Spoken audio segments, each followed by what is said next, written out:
Hello, Assalamualaikum. Today our group will demo and show of our project Smart Tunnel Rescue Robot. This is our project. This is the list of the component. So first is MQ2. This is for detect our smoke, and then this for motion detections, and then we also include a camera for live camera, so the victim and our staff can see the live durations and situation at. Okay, now we go to the next component.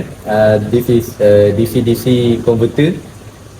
Its primary task is to convert the power from the high voltage, like 24 volt, to 5 voltage for the sensor, for the motion sensor, and the gas sensor.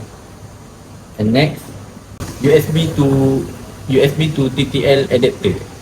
So this function is like a bridge